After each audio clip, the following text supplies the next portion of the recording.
Hello everyone. So welcome to the session 21 in our Indian modern history course. And today we'll be in the series, it's within the theme 3, the last two sessions. Last two sessions will be focused on the socio-cultural reforms. It is one of the trickiest sessions. Trickiest in the sense, not today's session, but cumulatively both the parts. Because you have to learn about a lot of socio-cultural reform movements, institutions, and that creates a bit of problem in recalling, and prelims may it will create a lot of headache for you, right? So we'll discuss how the questions will be asked. Let us start with a few questions per se. So it's an easy question on 1857 revolt. Consider the following statement with regard to the revolt of 1857. So the sepoys from all over the India participated in the revolt. The rebel have a coherent ideology and the future vision of the society. The feeling of the nationalism was the driving force of the sepoys in this revolt. So which of the following statements are correct?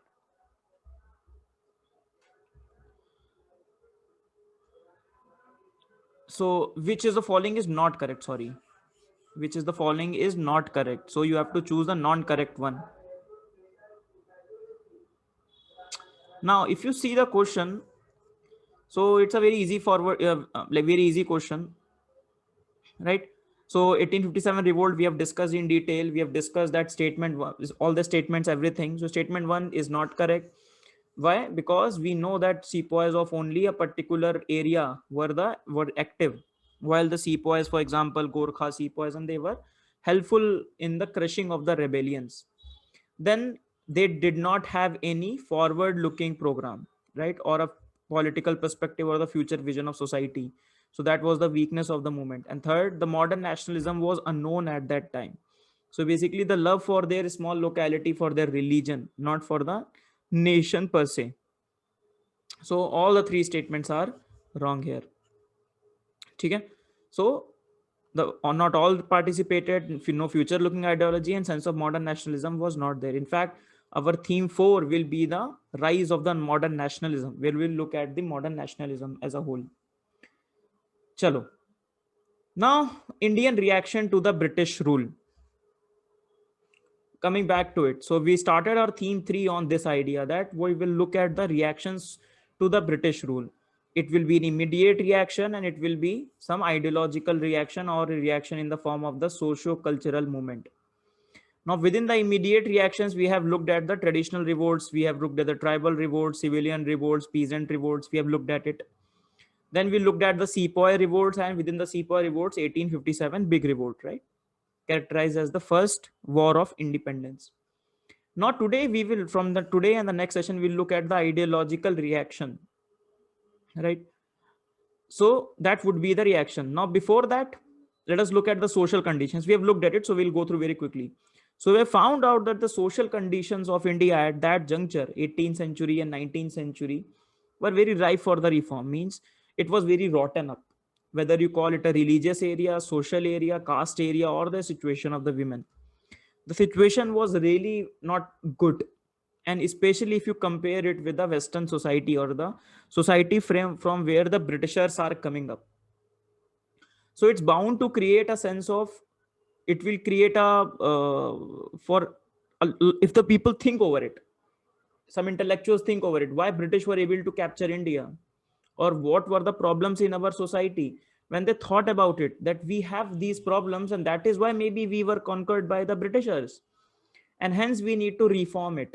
So that's the idea, from where the idea of the reforms, the desire of the reforms will come. Now we look at that, what are the problems at the religious area, religious superstition, social obscurantism, a lot of role of the customs, taboos, superstitions, magic, right? Animal sacrifices, physical torture, this polytheism, idolatry, monopoly of the scriptural knowledge, the dominance of the Brahmins in that. So all these were the problems faced in the religious sphere. Similarly, condition of the women was also not very good. Female infanticide, child marriage, polygamy, sati. Overall domination of the women was witnessed in that time. And thirdly, the caste dynamics were also very poor. Caste, they did not believe in the equality. So system become very entrenched at that time. So when we look at in the next turn, the caste reform movements, we'll look at in more detail. For example, we look at the story of Jyotiba Phule, Savitribai Phule, and other reforms which have taken up in the caste movement as well. For example, if you remember 1817, the third Anglo Maratha war, right? We have looked at the how the Peshwa and the Mahar community, the story of it, you know. So we have looked at it that how the caste repression was there. So they, a lot of people from the lower caste even supported the Britishers, said that at least they are looking at the people from an equality perspective rather than merely thinking them, or rather than, so what they were thinking that these Indians, let's say, so Indians upper caste and the British from outsiders. So for a lot of people from lower caste, these were better, right? Battle of Bhima Koregaon, for example, that these are better because at least they are listening to our plight, and these upper Indian upper class, they will only exploit us. And we will see that fear will also be there at the juncture of independence. A lot of thinkers will come and they will say that we are only getting rid of the British people, we need to get rid of this as well, this domination as well. This is the domination we'll get rid of through independence, but what about this domination? This was the same idea uh, given by the B.R. Ambedkar in his speeches in the Constituent Assembly. You must have read in the polity. He talked about life of contradictions, that we are entering into a democracy which is a political democracy. We are giving one man, one vote, one value. But we don't have a social democracy and we don't have an economic democracy. And we need to ensure that. Okay. Right. So we have discussed that these were the social conditions. And these social conditions became one of the driving factor for desire for reform, that why we need to reform. So obviously the social conditions were ripe. They were really rotten up, and they were dividing the society. Society was getting hollow from inside, and these are the issues. Then the new intellectual class was coming. The new intellectual class can see that because of these things we are getting up, we are getting torn up, we are getting subjugated by the Britishers, and hence they wanted to reform it. A few of the people saw it as a reaction, for example, how the British are interfering into their religion. Yes, we need to reform our religion, but how they can interfere? No, we won't let them reform our religion, we will reform our religion ourselves. So these are the things which has led to the desire of the reforms. Also the desire also emanates from the idea that how the Indian society is different from the European society. Now they were inspired by the ideas. For example, someone who has read in the English, who is now reading the English language, thanks to Mr. Macaulay, William Bentinck. So Orientalist versus Anglicist controversy. So now when they are reading English, they are reading the ideas of intellectual currents in the English. They're reading about humanity, development of science and tech, Renaissance, Reformation, democratic revolution, which has happened in the England. They're learning about Magna Carta. They're learning about separation of power. So these are the things that they are learning. And they're thinking that we need to put these things into India as well. And we will later on see that how these are fueling the idea of the modern nationalism as well. So the education has this effect on Indians. So we'll, in the very next session, I think on after these two sessions, we'll look at the education itself.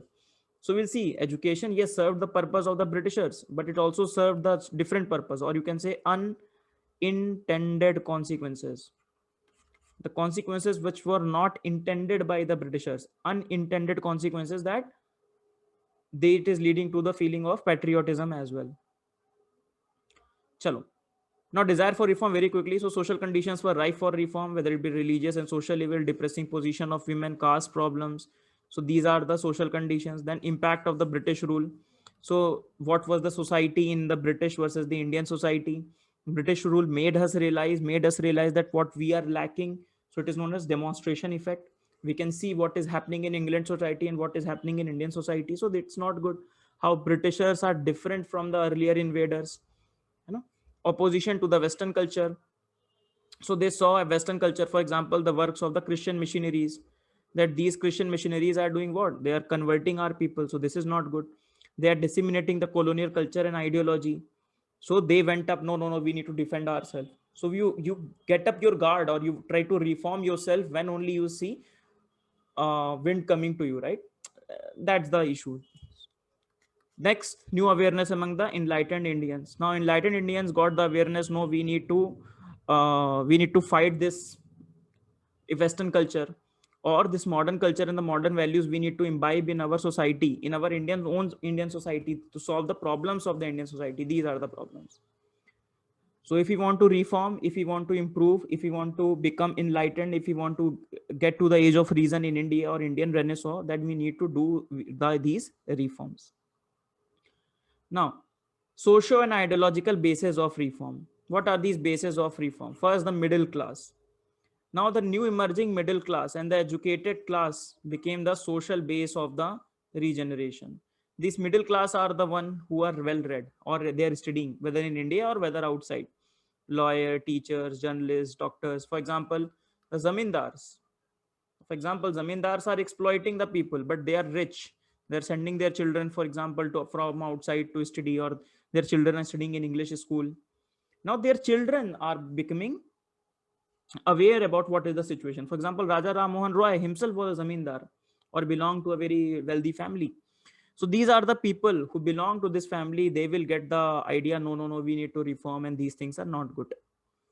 There was a growing awareness of the contemporary development, as we have discussed, in the um, Western world, influenced by the events of the West, that is Renaissance, Reformation, Enlightenment, and Democratic Revolution. Then they were influenced by the idea of rationalism, religious universalism, humanism, Raja Ram Mohan Roy, Akshay Kumar Dutt. These are the people. Now, the idea is that our in our society they can see lack of rationalism because the magic, the superstition. So lack of scientific temper, lack of reason is there. Religion, you can see a lot of religion, you can see idolatry, and you can see the common people being exploited on the basis of it. You see lack of humanism, all these quality. Why? When you see one caste is dominating the other caste, lower caste are being dominated by the upper caste, so you see these problems.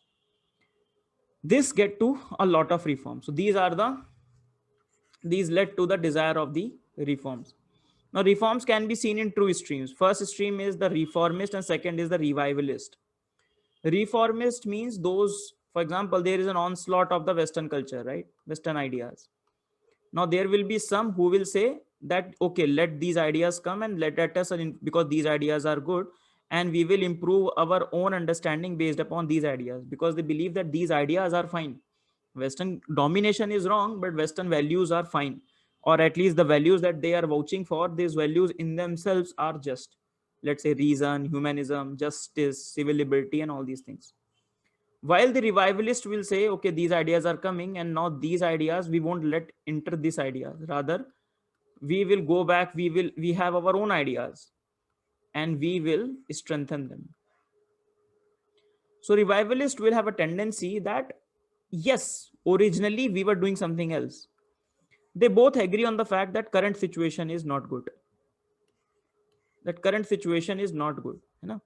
They both agree to it कि भाई currently the things are not good, but the way they deal with it, the reformists deal with it, okay, we will resolve the current issues with the incoming ideas, we will resolve these ideas that are coming from outside, these ideas are good.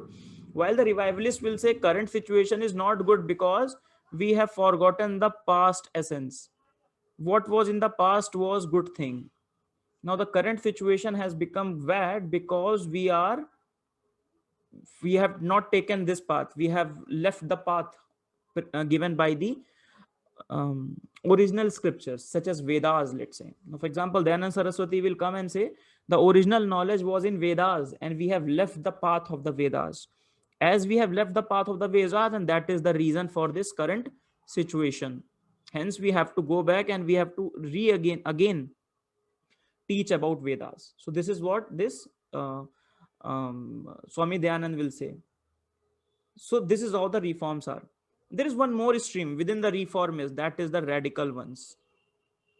For example, very good example is Young Bengal movement. We'll see.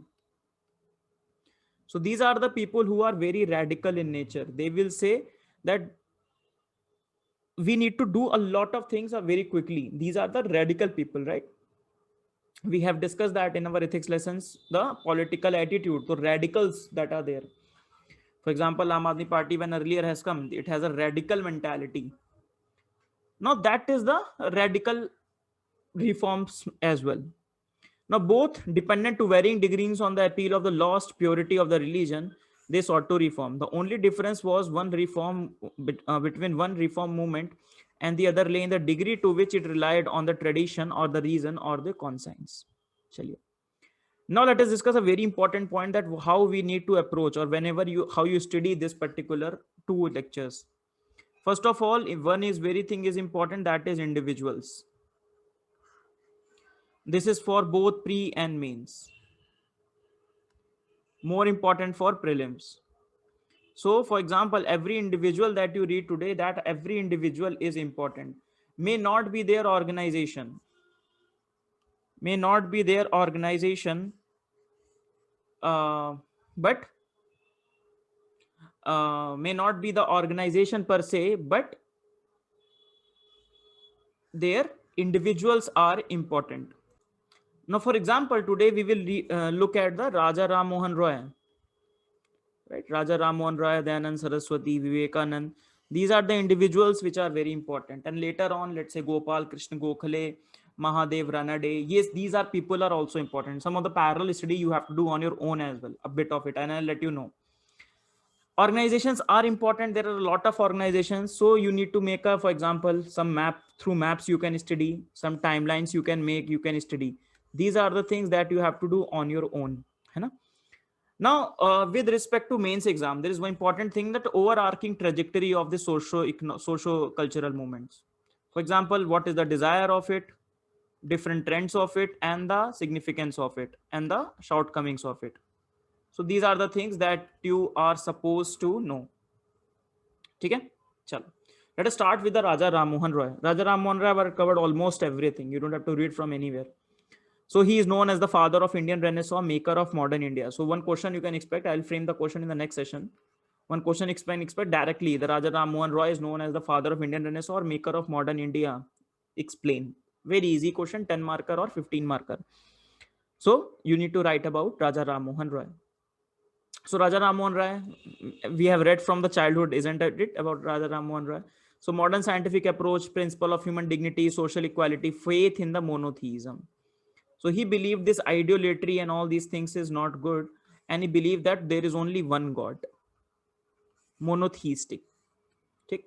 And he has written the works to within the Aristotle's model of persuasion. We have looked at logos, pathos, and ethos, right? Within logos, this is the logos. Logos means reason. With reason, he wants to convince people that how you need to reform your religion. He will convince people by writing gift to monotheist. He have translated the Vedas into Bengali. He have translated the Upanishads to Bengali so as to support the idea of the monotheism. He said that polytheism is not given in our scriptures as well. It's not that I am saying so. It's the original textbooks are saying the same thing. Hence, we need to follow monotheism, not polytheism. In 1814, he set up Atmiya Sabha, that is Society of Friends in Calcutta, to propagate monotheistic idols of Vedanta, campaign against idolatry, caste rigidities, meaningless rituals, and other social evils. So this is Atmiya Sabha, Society of Friends in the Calcutta. Now, rationalism appeals to other sects and religion. For example, he has written one more. His works are important, huh? Works. So he has written the Precepts of Jesus. That is, he tried to separate the moral and the philosophical message of the New Testament. Now, you remember, whenever you try to do so, you will face a lot of wrath from the orthodoxy. They won't let you reinterpret their religion. They won't let you say that, okay, polytheism is bad. So he will face a lot of wrath from the orthodox element, isn't it? So he stood for creative and the intellectual process of selecting the best from different cultures. So still select best from every culture, and you don't make a new religion, but you say that these are the essence of the monotheism, and this is what we need to follow as a value. So he did not want to create a new religion. Remember that for prelims. He was strongly influenced by rationalist idea. He declared Vedanta is based upon reason, and that if reason demanded it, even departure from the scripture is justified. Even if so, Vedanta, the idea of the Vedanta basically, In fact, when you'll see Ramakrishna Paramhans and Swami Vivekananda, they'll also say Vedanta is the best. Vedanta is, you must have read in your ancient medieval art and culture, Vedanta is the end of Vedas. That is both philosophically and both chronologically. The idea of the Vedanta is given in the Upanishads, you know, that Brahma and Maya and all these things. Chalo. So Raja Ram Mohan Roy set up for this pursuit Brahmo Samaj in 1828. So first remember Atmiya Sabha, then Brahmo Samaj. First the name was Brahmo Sabha, then the name changed to Brahmo Samaj. The goals were purify Hinduism and preach the monotheism, and everything based upon reasons, Vedas and Upanishads. So these are the two aims of the Brahmo Samaj. They incorporated the teachings of the other religion, idea of the human dignity, opposition of idolatry, criticism of sati. We all know how much he was passionate about on the issue of the women, and especially with respect to the abolition of the sati. He did not want to establish a new religion. He just wanted to purify Hinduism of the evil practices that have crept into it. Now, obviously, as we have discussed, that he will face a lot of challenge from the orthodox element. And one of the orthodox element was the Raja Radhakant Dev, right? So Mr. Raja Radhakant Dev will set up his own organization, that is Dharma Sabha, where he will attack the Brahmo Samaj. The ideas propagated by the Brahmo Samaj. Okay? He died in 1833. So at the 1833, while he was in England, in fact, it's being said that he fell ill. Some people say that have some alcohol, but he said, no, I won't have alcohol. And he died. So in 1833, he died, and that was a big setback for the Brahmo Samaj. So these are the chronology based understanding of the Raja Ram Mohan Roy. We also have to read about the other works he has done. For example, then you can only say that he is the father of the Indian Renaissance, of the mod maker of modern India. Okay? Chalo. First is obviously against sati. He was a very determined crusader against the sati. He started the anti-sati struggle in 1818. Now his sati experience. There was a book in my childhood I used to read, Prerna Deep. In that book, there is a story which talks about that Raja Ram Mohan Roy has seen his sister-in-law being burnt alive. So as a childhood, that experience let him had that sort of empathy or sympathy for the cause of the women, right? So from that time itself, he became a crusader that we should not allow this inhumane practice which is there. Now he bent out because that was a very entrenched belief in the society at that time, that okay, women have to get sati.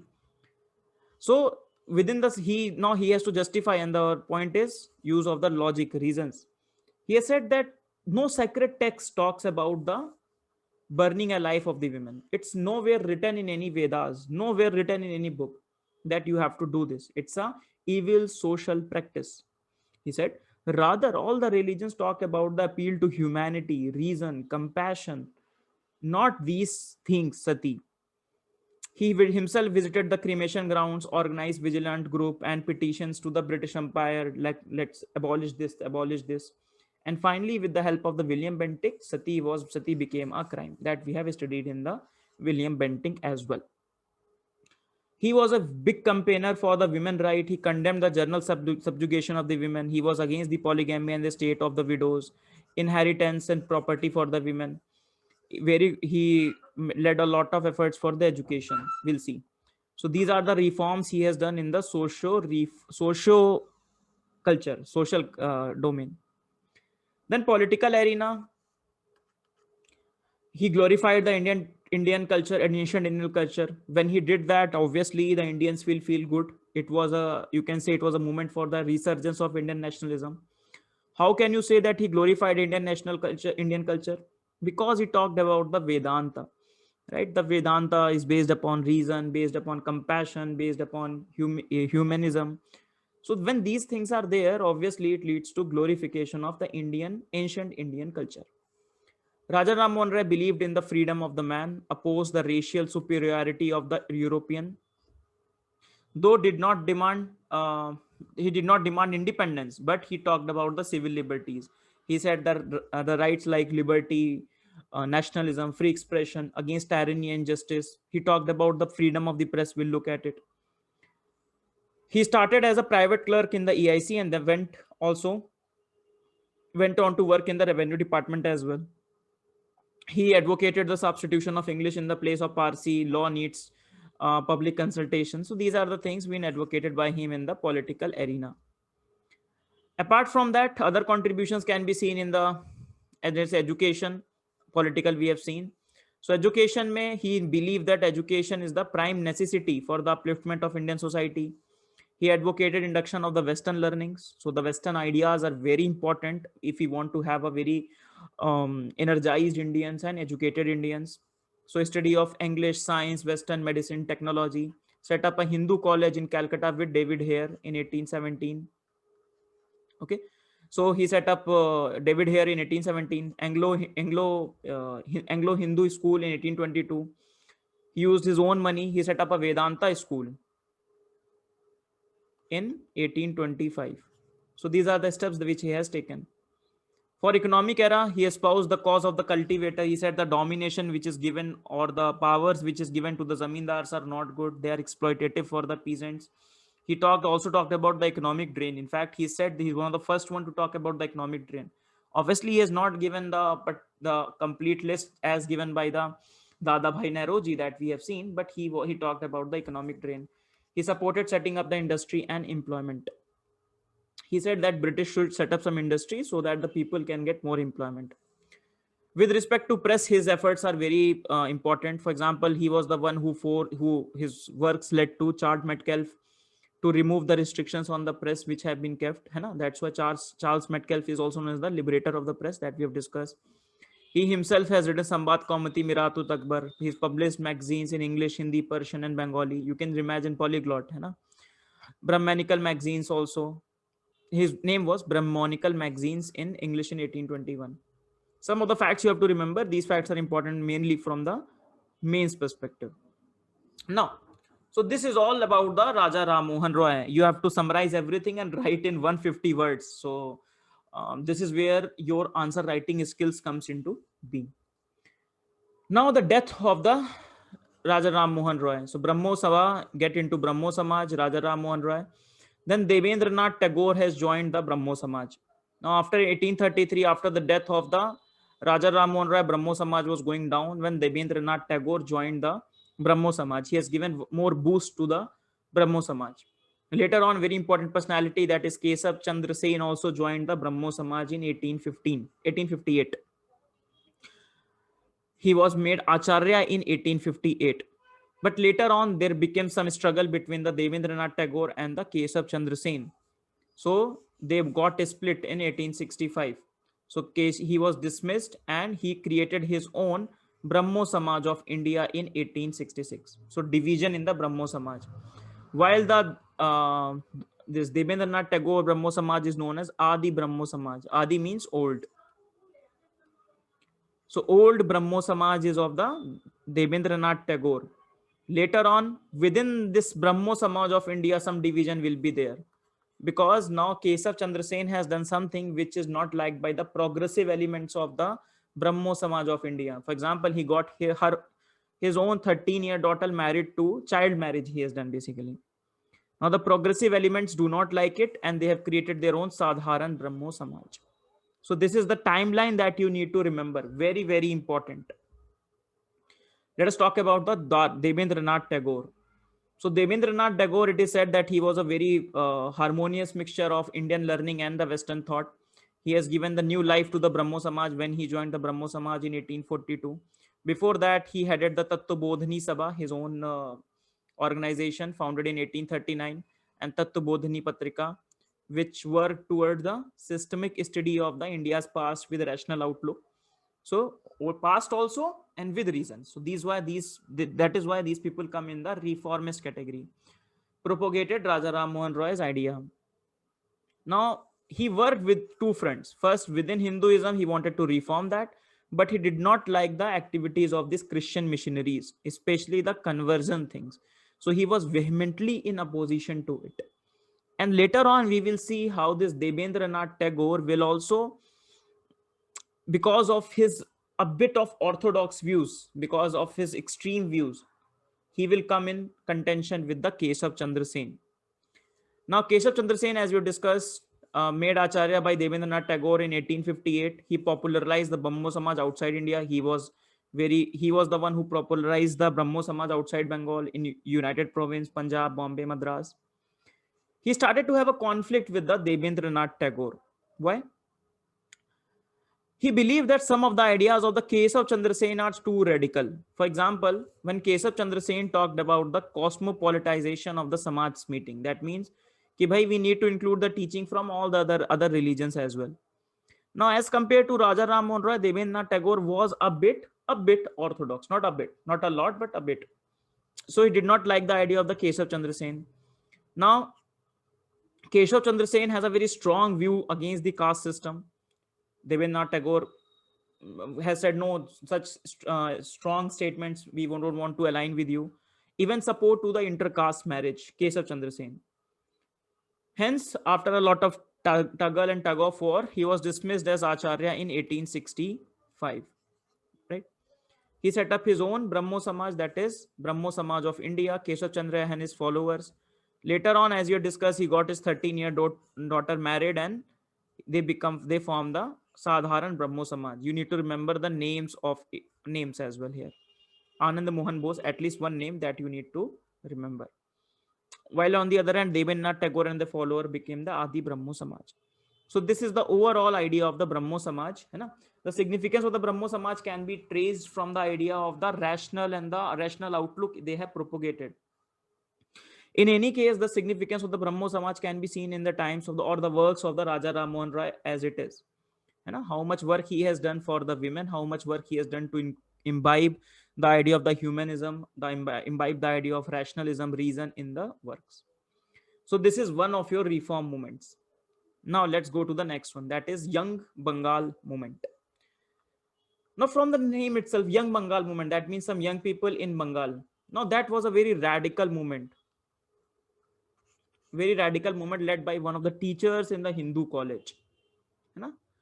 Now, that Hindu college being set up by Raja Ram Mohan Roy. Now, that teacher, Mr. Derezio, had a very radical idea in mind and used to discuss it with his children, not children, but his students. So they form a bit of community known as Derosians.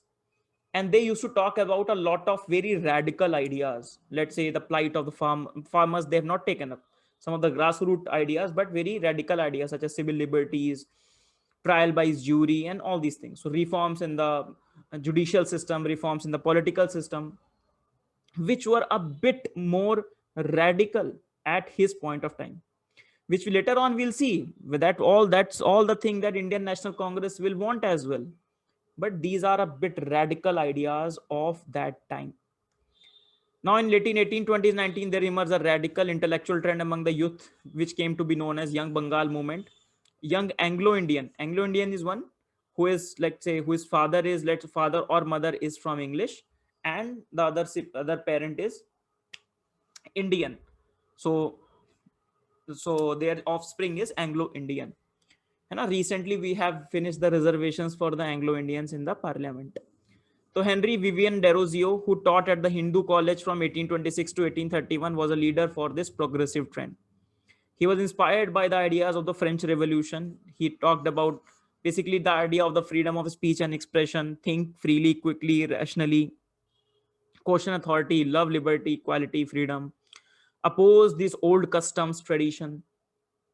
Now, obviously, the idea is fine that we need to oppose this customs and tradition. But unlike the Raja Ram Mohan Roy, who went to define, or who went to talk about the scriptures and took up a gradual but more, let's say, reasonable or gradual route, they have taken a bit radical route, not violence route, but radical route.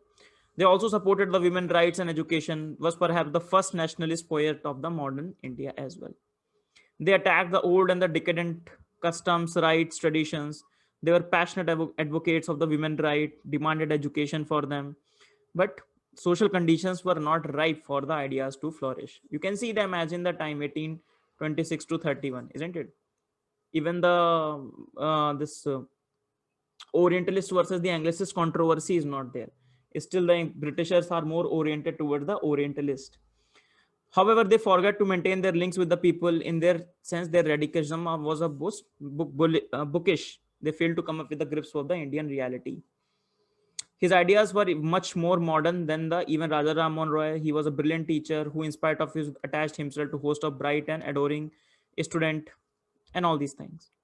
So, what were the problems with his movement, Young Bengal movement? Prevailing social conditions, not ripe for idea, no support from the other class, lack real link with the masses. For example, they did not take up the peasant cause, which was the most predominant cause. Remember 1793 permanent settlement in Bengal. Radicalism was bookish in nature. So this is the story of the Derozio. Very quickly, he was a teacher in the Hindu college. You know, he talked about very radical ideas, not the ideas of the peasants, which was important to connect with the current problems. Basically, his ideas are fine, important, but not ripe to the social situation which was presently available. Okay? Significance, but despite these limitations, Derosian carried forward Mohan Raja Ram Mohan Roy's tradition. Take public education on social, economic, and political question. They demanded induction of Indians in the higher grade of service, production of riots from oppressive. These are the Derosians later on. In fact, some of the Derosians later on joined this Brahmo Samaj as well. After the death of the Rajaram, after the death of the Derozio, some of the Derosians, these inspired students, they have joined the Brahmo Samaj as well. So Surendranath Banerjee has written that Derosian was the pioneer of the modern civilization of Bengal, the conscript father of our race, whose virtues will excite the veneration and whose feeling will be treated with the gentlest consideration. So this was the significance of the Mr. Derozio. Chalo. From prelims perspective, this question is important, but from mains perspective, very less. Young Bengal movement, very easy topic to understand. Hai na? Prelims perspective can come. Next is Ramakrishna Mission and Vivekanand. Now, Ramakrishna Mission started with the idea, not Ramakrishna Mission, but started with the idea of the Ramakrishna Paramahans. Ramakrishna Paramahans was basically a priest who lived in the Calcutta. He used to have the experience of the God. He used to remain in the state of the static. For example, he remained in a state as if he is having the visions of the God. So that kind of a priest. So more of an spiritual in orientation, but not not in the sense of these rituals or taboos, but from a spiritual perspective. He used to have the visions of the God. Right? इसको कहते हैं mysticism. If a few of your philosophy optional, so this is known as the mysticism. Okay? So having a religious basically experience, and so intense religious experience, so you're kind of experiencing the God itself. So that is known as the mysticism. So now the nationalism which was propagated by the Brahmo Samaj. Let us see. The nationalism which was promoted by the Brahmo Samaj was more intellectual in nature, more educative in nature, isn't it? It has a very less emotional content with itself. So that emotional content was seen with the Ramakrishna Mission or the works of the Vivekananda and Ramakrishna Paramhans. So it was more emotional in nature as compared to the regional or the didactic component or version of the Brahmo Samaj given by the Raja Ram Mohan Roy. So teachings of the Ramakrishna Paramhans, a poor priest at Kali temple in this on the outskirts of the Calcutta, who was childhood Gangadhar Chattopadhyay. These are the questions being asked in the state PCS. Now, he experienced the spiritual trances or ecstasy from very early age. He considered to attain the very high spiritual experience available to the Hindus. He did not write books, but his conversation with the people formed the basis of what he considered his teaching.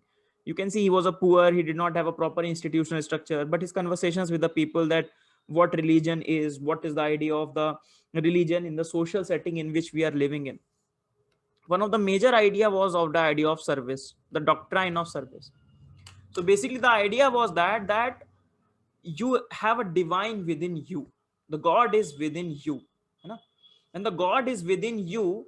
If you service the other person, if you help the other person, so if you help the jiva, that is a living being, you are helping the God, or you're working for the God. You're working according to the plans of God, because there is divine in each and every one of us. So this was the basic idea. To serve human is to serve the God. He spoke simply in the form of the parables, metaphors drawn from the observation of the ordinary life, but what he said was of universal relevance. So one of the two major goals of the Ramakrishna movement, which started, was to bring a existent a band of monks dedicated to the life of renunciation and political practical spirituality. They will spread the universalist message of Vedanta. All this was based upon the idea of the Vedanta and the learnings from the Upanishads. So for that purpose, they established this Ram Krishna Mat. In every city, almost every city, they have this Ram Krishna Mat. For example, where I live in, there is a very beautifully they have made this Ram Krishna Mat very nearby to my home as well. Very beautiful, very spiritual place, very peaceful place as well. Then next is preaching philanthropic charitable works, that is on the social side of it. So all seeing all as a manifestation of divine. So this task was taken up by Swami Vivekanand, who established the Ramakrishna mission. So Ramakrishna mission was not established by the Ramakrishna Paramhans, but Swami Vivekanand in 1897. Ramakrishna mission. Now Sharda Devi, he was married to later known as Sharda Devi Saradmani Mukherjee. Ramakrishna considered Sharda as an embodiment of the divine mother. In fact, if you go to the Ramakrishna Mat, her image is also there. She was known as the Holy Mother, that disciples also knew her as. She played an important role in the works of the Mat and encouraging the young disciples in their mission. Let's talk about Swami Vivekanand. So he was born as Narendra Nath Datta. He was a preacher of Neo-Hinduism. We are not going into his life story.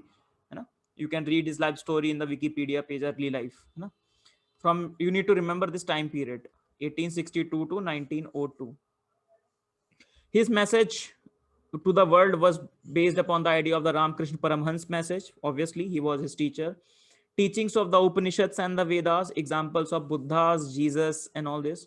He wanted to bridge between Paramarth and Vyavahara, wanted to bridge between spirituality and the day-to-day life. That means between the materialism and spiritualism. In fact, one of his speeches, in the very famous speeches in the Parliament of the Religions in Chicago, he talked about the amalgamation or a perfect balance between the materialism of the West and the spiritualism of the East. When only and when all the both of them will meet, then and only then the proper peaceful rise of the countries can happen, or peaceful coexistence can happen. So he believed in the idea of the social action. Knowledge without action, he said, is useless. Same idea of the doctrine of service, that you need to immerse yourself into the service of the jiva. That we'll look at it again. He lamented the religious practices. For example, he said that those are the religions, any religion, in fact, within the Hinduism, if some people say that untouchability comes from Hinduism, then that Hinduism is bad. If the religion gives sanctions to this, if it the caste system, people raise this caste system which create isolation among the people, we need to denounce that religion. Not Hinduism per se, but if religion talks about it. So he said that or not Hinduism per se, but the practices within the Hinduism we did not like. It's all about reforming the Hinduism from inside. We will look at it, why the Ramakrishna mission or why the message of Vivekanand became so famous, because he did not went on to build another sect. Everyone remained within the fold of the Hinduism itself, but the idea was to reform Hinduism, get rid of these practices which are creating isolation, the practices which is discriminating one person against the other. Oppression, you know. He said there are two kinds of knowledge. One is secular knowledge and second is spiritual knowledge. Secular knowledge is for which we work, for example, for which we are studying. It is, you can say, kind of a secular knowledge. We are studying to get the jobs, fulfill our material needs. But second is the spiritual knowledge, that is having faith in ourselves, strengthening our moral base, improving our life, finding the higher goal, finding the purpose of our life, immersing ourselves into humanity. So all these things that we do, these are the part of the spiritual knowledge. In 1893's famous Chicago speech of Parliament of Religion, he talked about this message itself. Chalo. Ramakrishna Mission, which was set up in 1897, were based upon these ideas only. So humanitarian relief and social works, religious and social reform, doctrine of service, that is service of Jiva is service of Shiva, divine exists within man. Schools, you have seen a lot of schools in the name of the Ramakrishna Mission, especially in the North India. does not consider itself as a sect, and that was a reason for its popularity. That why it became so popular, because it did not consider itself as a sect, recognize utility and the value of the images worshipped in developing spiritual fervor. That means very important. He did not denounce the idolatry, or Ramakrishna mission did not denounce idolatry. Idolatry means murti puja, that is worshipping an idol. Though they were against the practices, the giving more emphasis on the practices, they were not in alignment with that. No, no, these things are bad. But they say that any idol in front of us, it helps us to build a connect with the higher self. It is the same idea that we also discussed in the philosophy when we talked about the religion, or when we talked about a formless god. What is the difference between a theistic god and a non-theistic god? Let's say the idea of Brahma, which is given by the Upanishads. So that Brahma is what? Formless. You know? But to realize that formless Brahma, we have to have some idol. Because अगर हम देखेंगे कृष्णा को, if we see the image of Krishna, if we look at the temple of Lord Shiva, then only our religious, because we are social beings, we are emotional beings, we are limited beings, है ना? We are not higher self. But if you want to connect with the higher self, we have to go through the path of these murtis, these idols. This is the significance of these idols, है ना? These idols helps us to connect with the higher self. This was the idea of the Swami Vivekananda. So this is one thing that you need to remember. So this is all with respect to Swami Vivekananda. Next comes the idea of Arya Samaj. Arya Samaj, very famous, है ना? Arya Samaj in 1875 it was formed, okay, by Dayanand Saraswati. So let us look at the ideas of the Arya Samaj. So it was a revivalist movement. It was a revivalist movement, but it is revivalist only in the form, not in the content. We will see in the content it is a quite a modern reform movement. It is revivalist in the sense because it will say that go back to the Vedas. One of the major call of the Swami Vivekananda, Swami Dayanand Saraswati was that go back to the Vedas. So Arya Samaj was formed in Bombay in 1875, headquartered in Lahore. So vision was to create a classless and casteless society, getting India united religiously, socially, and nationally, getting India free from the foreign rule. Inspiration Vedas, that is, go back to the Vedas. They called it India's rock of ages, infallible. Vedas are infallible. And all these things are written in the Satyarth Prakash, the book of the Dayanand Saraswati. Chalo. So the ideas are, as we have discussed, the go back to the Vedas call for revival of the Vedic learning and the purity of religion, not revival of the Vedic times. It's not like that we have to go to the Vedic times. No, only the teachings of the Vedas, which have been somewhat have been politicized, have been pollution has come to the Vedings of the teachings of the Vedas. We need to get this pollution out. He said that we need to accept modernity and develop patriotic attitude, but we need to focus on this Vedic learnings. He stressed on the significance on the individual interpretation of the Vedas. He that is everyone should have right to access to God. It's not the Brahmins which have the access to the God, not the Brahmins. He criticized Puranas, ignorant priests for perverting the Hindus. These Hindus are these because of these Puranas. You know, these are Vedas were fine, pristine, but because of the later on scriptures, Puranas, they have put so much stories in it, and that has derailed everything. And that is why currently we are in this situation. And if we have to come out of this situation, we need to go back to the Vedas. He also talked about the idea of the Maya. He said that one of the major beliefs in the Hindu believe that this whole world is a Maya, है ना? कि माया है ना? कि क्या बोलते हैं उसको? पैसा तो माया है. All this money is just illusion, है ना? He said no, this is not it. We should not have this escapist attitude. They said that everything is real.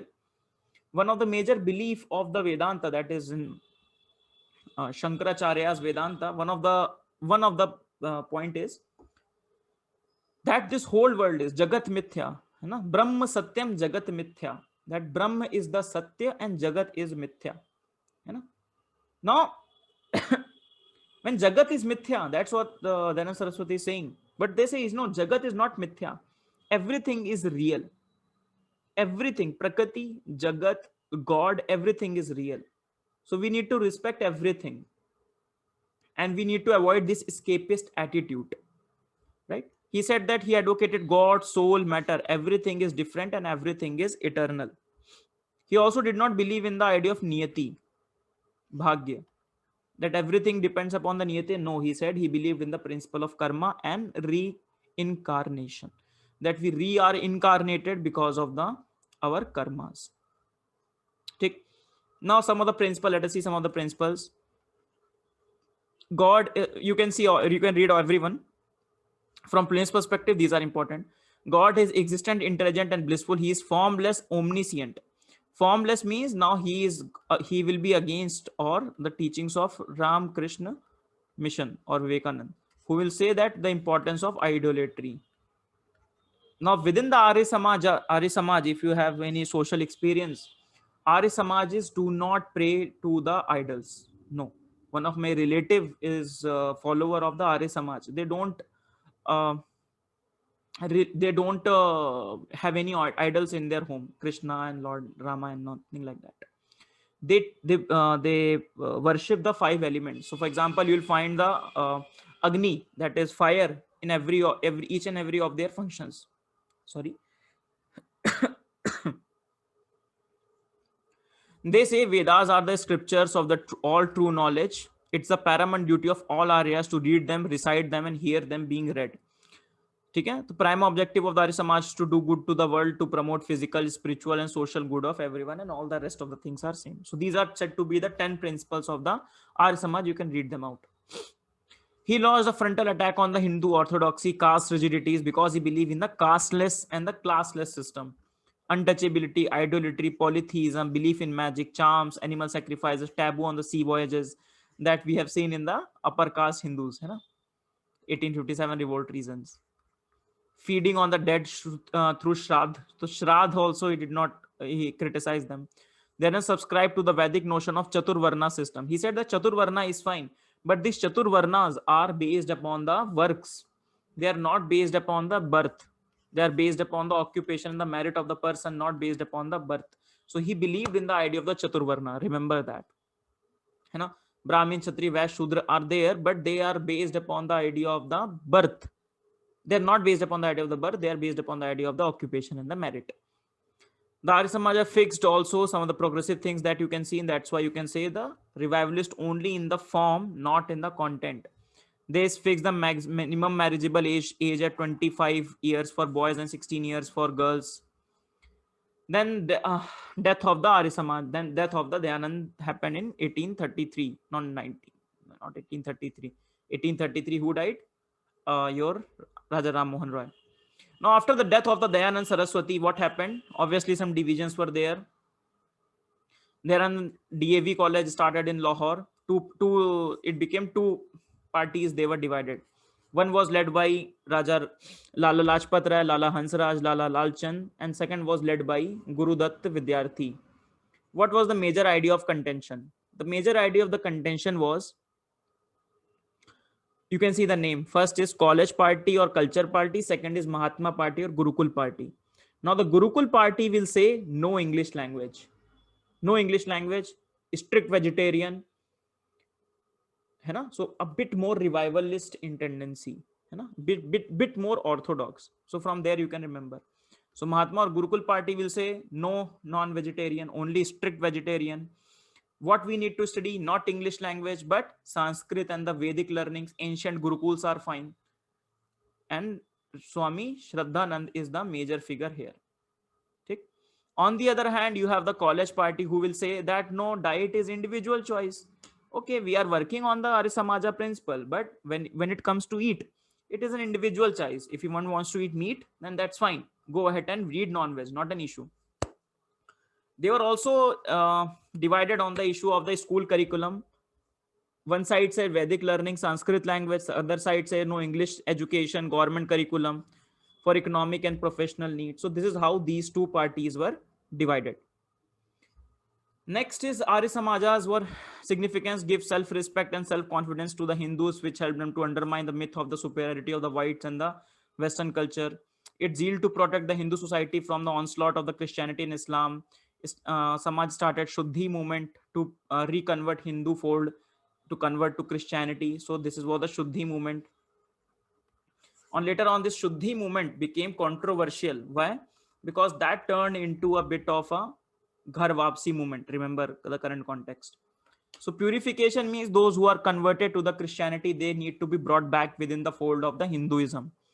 So it leads to the communalization of the social life in 1920s, later snowballed into a communal political consciousness. In fact, later on, the idea of the cow protection was also taken up by the Arya Samajis. Shuddhi movement also attempted to uplift those regarded as untouchable and outside the caste system into the pure caste Hindus. So this was the Shuddhi movement, which later on has the communal issues as well. So these are the three very important that we have discussed in detail. Firstly, the Raja Ram Mohan Roy and the Brahmo Samaj. Secondly, Ramakrishna Paramhans. And thirdly, the Arya Samaj, that is the Anand Saraswati. Now we'll look at the next one, that is Theosophical Society. After that, very quickly we'll go through. Hai na? The idea of the Theosophical Society was very easy. So basically, some people sitting outside India, they wanted to read about India, they read about India, and they found no, so good things are there in Indian culture, Indian Vedas, and everything. And they start believing in the idea of the reincarnation, dharma, and all these things. You know? Karma, dharma, and all these things, reincarnation, the Indian Hindu beliefs. And they became the Theosophical Society. So it was started by Miss Blavatsky and Henry Steele Auckland in 1875. Okay? And later on in 1882, they shifted their headquarters to Adyar on the outskirts of the Madras. So they believed in, let us see some of the beliefs. They believe in the special relationship could be established between person's souls and the God by contemplation, prayer, and revelations. Hindu beliefs. It accepted Hindu beliefs in incarnation, karma, draw inspiration from the philosophy of Upanishad, Samkhya, Yoga, Vedanta, school of thought, all these Indian philosophical schools. It aimed to work for the universal brotherhood. Society also sought to investigate unexplained laws of nature, powers latent in the man. A theosophical movement came to be allied within the Hindu Renaissance. You know, some one time at allied with the Arya Samajis too, because they believed in the same thing. It opposed child marriage, advocated abolition of caste discrimination, upliftment of outcaste, improvement in the condition of the women. Take one of the major person who has made Theosophical Society famous was Annie Besant. है ना? So this was the Annie Besant. In India, the movement became popular with the election of the Annie Besant and its president, and after the death of the occurred in 1907. So it was not the Annie Besant who formed this movement, hai na, society, but she later on became the president of it. Theosophical Society provided a common denominator for various sects and fulfilled the urge of the educated Hindus, because now educated Hindus can say, na, कि देखो देखो, they have said that some foreigners have come and they have said कि भाई Indian culture is so good. So we take a lot of pride. Even now, we take a lot of pride if any foreigner does it. The image of the Will Smith doing something in Shiva Mandir. So that also gives us a sense of pride, isn't it? But that can also be a sense of false pride also. You know?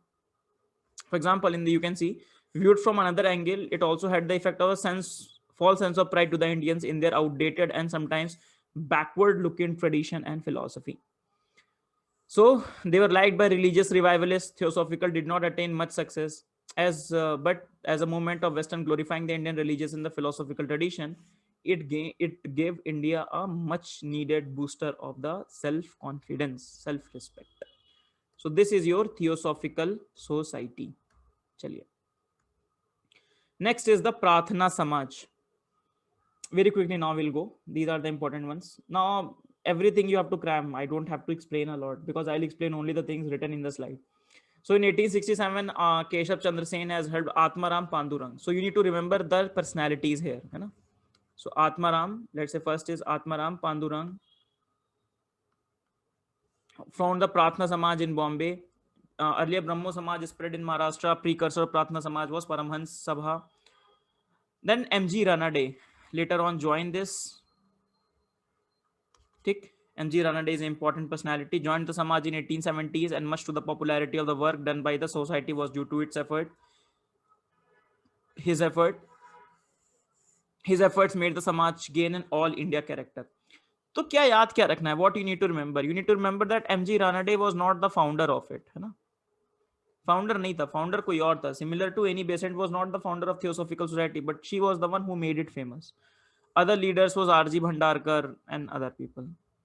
It has fourfold agenda, and especially you can see very progressive agenda: disapproval of the caste system, women education, widow remarriage, and raising the age of the marriage for both male and female. At that time, it was also one of the contentious issue, age of consent. Rakma Bai case, for example, we'll read in the next time. We'll read. So Rakma Bai case also became a very important case, age of consent act. That what should be the age raised for the marriage age, especially for the girls. Emphasis was on monotheism, but on the whole, Samaj was more concerned with the social reform than on the religion. Important point. Prathan Samaj was very attached to the Bhakti cult of the Maharashtra. Samaj relied on the education, the persuasion, not on the confrontation with the Hindu orthodoxy. Next is your Paramhans Mandali. You can read about it. Founded in 1849. The founders of the Paramhans Mandali are these people: Dadoba Pandurang, Metaji Durnam. Not very important, no? You can read on your own. So self-read. I'm just reading it. It's no point that I'll read things out, hai na? Now, Gopal Krishna Agarkar, again the same thing. He was an educationist and the social reformer, strong advocate of the power of the human reason, founder of the New English School, Deccan Education Society, Ferguson College, principal of the Ferguson College, first editor of the Kesari, started by the Tilak. So these are the important things that you need to remember. देखो याद क्या करना है from mains perspective. Remember few people from Maharashtra, social reformer, some people from Bengal, some people from South, some people from North. 3 to 4 सबके हाथ कर लो, and whatever question is being asked, you are able to answer it. So that's what you have to do on your own. I will only give you questions. Servants of India Society, started by Gopal Krishna Gokhale, important one. This is very important. Aim of the society, है ना, for each and everyone. For example, previously we have seen कि भाई we don't have to fight with the Hindu orthodoxy. So these are the few things that you need to remember, some key points attached to each and every one of them. So Servants of India Society started by Gopal Krishna Gokhale. We'll read about more about him when we'll talk about the moderates. A liberal leader of the Indian National Congress, founded the Servants of India Society in 1905. Chronologically also you need to remember Arya Samaj, Ramakrishna Mission, Servants of India Society, and all these things. Then society chose to remain aloof from the political activity and organizations like Indian National Congress. Now, what was the aim? Aim of the society was to train the national missionaries for the service of India, to promote by all constitutional means the true interest of the Indian people, to prepare a cadre of selfless workers who are to devote their lives to the cause of the country and in a religious spirit. So this was the aim of the society, that is Servants of India Society, to train Indian missionaries for service of India, to prepare the people for the cause of India, and all these things. Then Seva Sadan, mainly it is famous by started by a Parsi social reformer, that is Behramji M. Malabari. It worked for the Age of Consent Act, regulating the age of consent for the female. It is specialized in taking care of the women who were exploited and then discarded by the society. So these are the few things that you need to remember. Dharma Sabha, we have already read Radhakant Dev, and he is famous only and only because of the opposition of the Raja Ram Mohan Roy, even to the opposition of the Sati. Okay? To the extent of the opposition of the Sati. Then Bharatiya Dharma Mahamandal, very important. Why? Because the personality associated with this, that is Madan Mohan Malviya. Okay? So it's an all India organization and it represented the orthodox Hindu interest. It stood for the defense of orthodox Hinduism against the teaching of Arya Samajas, Theosophist, and Ramakrishna Mission. So whatever being said or the reforms have been propagated by these people, these will be the reactionary foundations which will say, no, no, no, we don't want to reform whatever you are saying, because every action has a reaction. You know? So the other organization created to defend Orthodox Hinduism were Sanatan Dharma Sabha, Dharma Mahaparishad, Dharma Mahamandali, and all these things. Organization combined finally in 1902 under the single organization, that is Bharat Dharma Mahamandal, headquartered in Varanasi, and very important person which was associated, that is Madan Mohan Malviya. And that is why in 2016-17 Madan Mohan Walvi has been given the Bharat Ratna post independence in the Modi government. You can relate with the idea है ना, थोड़ा right wing है, right wing, थोड़ा Hinduism, orthodoxy, and they promote people with have the same iconography है, तो iconography is bound to change. If any new government will come, Aam Aadmi Party आएगा तो they'll bring their own iconography. So like that. Last is the Radha Swami movement. This is a very important one because Radha Swami movement has a lot of contemporary significance as well. Because a lot of followers are of there of Radha Swami movement. In fact, my own I have a lot of relatives which are associated with Radha Swami movement and a very devoted people as well. So Tulsi Ram, a banker from Agra known as the Shiv Dayal Sahib, founded this movement in 1861. They believed in one supreme being, supremacy of the Guru, company of the pious people, satsang, and simple social living. So they did not believe in they do not call for the renunciation of the worldly life, and they do not believe in temples, shrines, and sacred places. कि भाई मंदिर वंदिर जाना जरूरी नहीं है. You don't have to go to the temples and all these things. No, these things are not important. They all considered all religions to be true. Now, after it was also gone through a lot of division. For example, one is the Radha Swami of Bias. Yeah?